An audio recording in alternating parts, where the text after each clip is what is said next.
So this isn't actually a video I was originally planning on making. This is more of a waking up in a cold sweat at 2:30 a.m. kind of video. I was actually working on a different video when this scene pops up. The messages are from me. I am Kareem. I am responsible. Of course you are. Farah, no. I knew all along. Now, this is a pretty innocuous scene.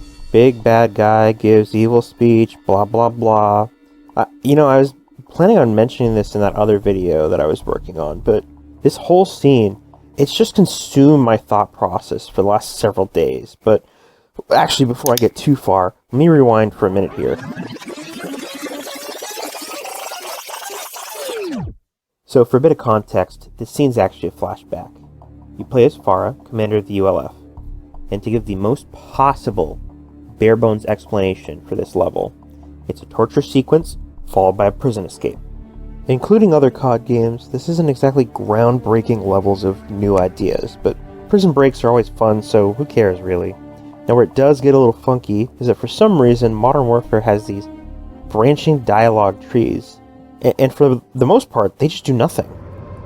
The messages are from me. I am Kareem. No, Kareem is the leader, you're just a messenger. I've been patient with you, but no more. Stay awake and you might see your brother one last time. Go fuck yourself. Nah, watch your mouth, girl. I've been patient with you, but no more. Stay awake and you might see your brother one last time. So stubborn, you will pay for your silence. I've been patient with you, but no more. Stay awake and you might see your brother one last time. Kareem is dead. Stop protecting him. Protect yourself. I've been patient with you, but no more. Stay awake and you might see your brother one last time. You get a slightly different line of dialogue and a response, and everything's just forgotten. It goes to the void. No choice impacts the story by revealing any new information, or it doesn't make any story change whatsoever. Choice is definitely important in games where you play as yourself, like a self-insert or something. Take the Mass Effect series, for example. Having small, little-nothing dialogue options isn't a bad thing in and of itself, because again, they give you the option to say things that are hopefully pretty similar to what you might in real life. Mass Effect, it's also got such a wide variety of character choice that any choice you make in those bigger moments will affect the story to come later. Does every choice matter? No, not really. But you get things like, what kind of background does your character have? Characters reference it several times throughout the story. Do you want to let A or B die? It's your choice. There are major choices, and even minor ones, that make up these dialogue options in the game. These are choices that other characters remember. Now, in all fairness, the game cannot essentially be infinite. They won't have an equal number of endings as the number of choices that you've made. There's got to be some point where it ends. So, these games are more like dialogue webs that you can pick paths along and have multiple routes that take you along to that ending. Modern Warfare, it just has a story that it wants to tell.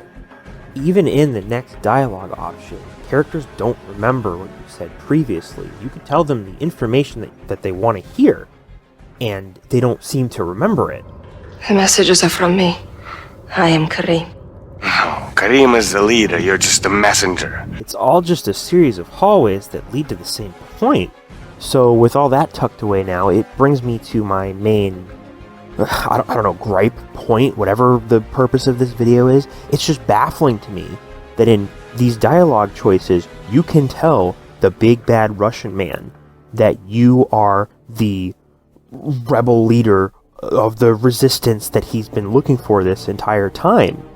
And he's just like, no, Kareem is the leader, you're just a messenger. And then you try again. You try to tell him the second time that he gives you the option, and then it's just, I sent the messages. I am Kareem. Again, Farah, stop protecting him! And then finally, the last time you're given the option, you tell him again. And his reaction, it's The messages are from me. I am Kareem. I am responsible. Of course you are. Farah, no. I knew all along. So after previously telling him twice, when he's like, "Oh, I don't believe you," blah, blah, blah, blah, blah, and the third time you confess to it, he acts like he's outsmarted you the entire time. He's like, "Oh, I knew the entire time." You know, it's like he's it's like he's fucking with you, but they don't reference that he said it. You know, this whole section here, it's supposed to be like you tell him the third time, and the previous two times when you have the option, you tell him, "I don't know." That's what it seems like they're going for here.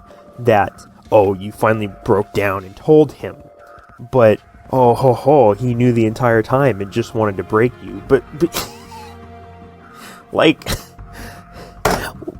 what? Now, granted, he's an absolute asshole. He clearly loves doing what he does. He loves that feeling of his position of power over other people. The entire time, he really could just be fucking with you. But that's just not how it comes off. The developers clearly expect you to resist up to that point. "Oh, yeah, blah, blah, big bad man, fuck you," and all of that. But the fact that they give you the option to tell him right out of the gate, or pretty much at any point, and if you take it, he's just like, "Oh, I don't believe you." It messes with this quote-unquote reveal that if you picked this dialogue, or even if you don't pick that option, he says, "Oh, I knew the entire time." What does the key open? You think you're so smart? Kareem. Huh? Yes. I know. I've known all along. Now. Even if you don't, when he tells you, it just, I really don't know how to explain this. With the previous options and it's circling back and you listening to the story, it just feels like the third time you tell him, even if you tell him the first or second time or both times, he's just like, "Oh shit, I fucked up here. She was clearly telling the truth. Well, now I'm gonna pretend like I was smart and knew the entire time." That's just how this sort of rolls out here. There's no need for, if it remembered, think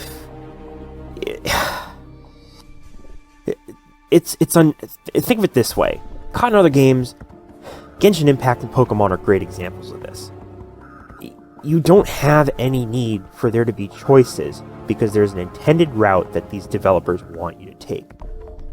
Pokemon literally has options where they don't let you pick that wrong answer.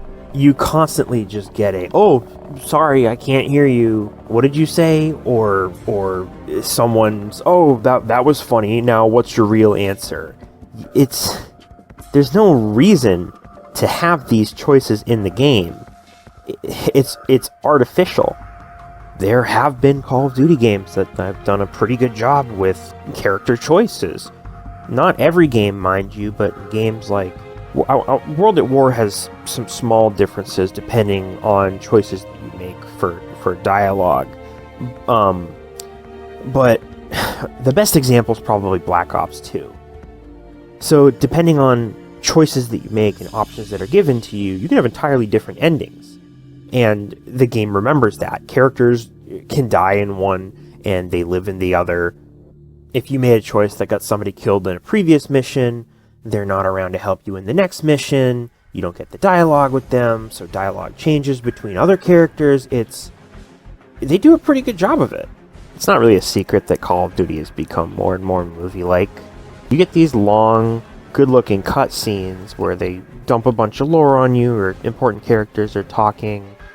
And here's a good example in another game. In a lot of cases, when you're trying to listen to the story, it's just nothing but a distraction when characters are talking. If I'm doing chores and listening to the story in Genshin Impact, and a dialogue option pops up, sometimes I don't know why. Sometimes it's to give insight into what your character's thinking, because it's all internal dialogue, but they've had internal dialogue in that game before. It's not a new concept for them. Other times, there's a single piece of dialogue that can be cut into two parts, and they give it to you as two options. I don't understand why. There's no purpose in it except for the developer to, for some reason, make sure that you're still at the controller. I mean, it would be more than easy enough to give the funny line of dialogue to a companion character, or just have your character talk normally. But if you're going to try to give players a choice in dialogue, then why not actually commit? I'm going to pick on Pokemon for a minute here. In a lot of Pokemon games, given your first Pokemon, asked to go out, complete the Pokedex, fight the 8 gyms, beat the Elite Four, boom, you're the champion. You meet people on your journey who help advance the story. Maybe they ask you to deliver something, or even just basic stuff. Pokemon Platinum, Professor Rowan asks if you truly love Pokemon. If you say no, he says, "Oh, for some reason I can't hear you," and asks the question again. If you eventually, well, you have to. When you eventually say yes, he asks you a slightly different question. If you say no, your rival tells you to stop joking until you're forced to answer yes. There is no reason for these dialogue options here. Something like this would actually be a perfect situation for a perfect setup for a hero's journey type of situation. Because one of the most common aspects of the hero's journey is the refusal of the call. Maybe making the chain of events slightly different that lead up to you acquiring your first Pokemon. You know, maybe you come back later because you're forced to pick a Pokemon. It could be similar to a Professor Burt situation. Going throughout the game, it's referenced several times, just something like that. Now, I'm not saying that when you say no, Team Rocket comes along and kidnaps your mother and sends you her skin through the mail until you pick out a Pokemon, or nothing crazy like that. It doesn't have to be any huge diversion, just something that gives meaning to that choice, especially since it's a choice that's given to you so few times. You don't get to make any choices. It's every once in a while just a random yes or no question. If you want me to make a specific decision, give me a situation where even if I say no, something happens and then my character is forced to assist or forced to act. Even if it's not me making that choice at that time, it's like, okay, that makes sense. Again, the Professor Burt situation, you hop in to save somebody, whether it's from a Pokemon or an evil team trainer, whatever the heck it is. Like, it really doesn't matter. Just give me some reason that makes me feel, oh, okay, my choice was valid. I had to pick a Pokemon in the end because something else happened. So where does this come from? Where do these artificial choices, when did that first start? I think it kind of comes from a lot of older games, like early Final Fantasy games. It seems to make sense because what are they? They're JRPGs, Japanese RPGs, RPG, role-playing games.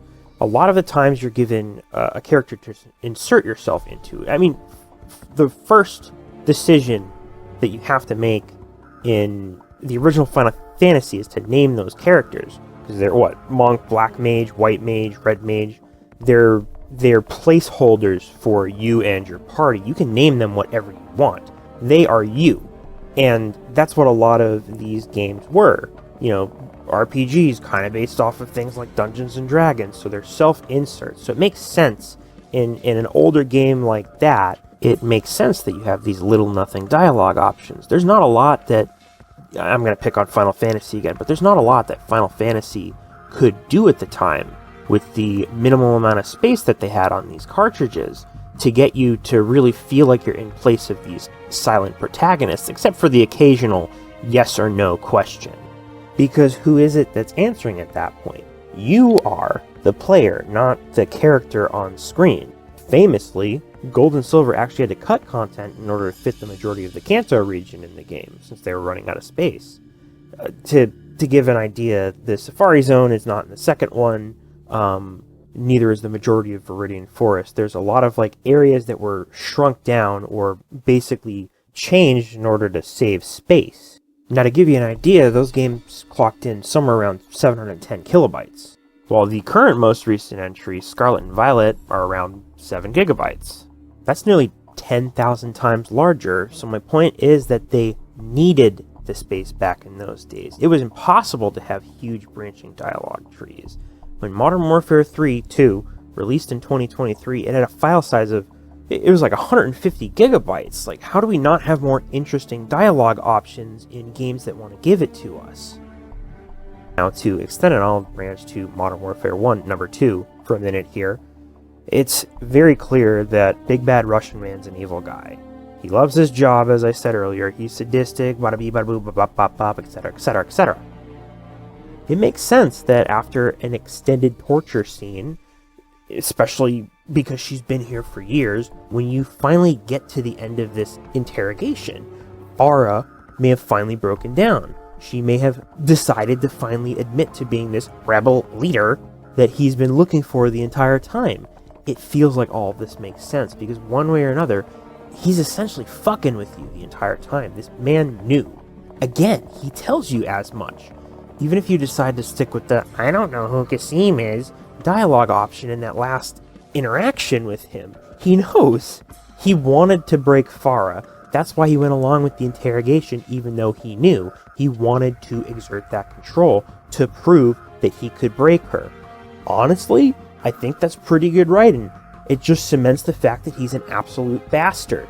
But when you add a dialogue tree into the mix that the game doesn't bother to remember, it gets a little messy. There are any number of options or adjustments that could have been made to the dialogue. I mean, something as simple as, "Wow, I didn't expect you to admit it that quickly," and then the interrogation becoming about the letter that Farah sent out. Just, it would have felt like an extra little dick twist. But by choosing the "I am Kasim" option straight out of the gate, he's just like, "I don't believe you."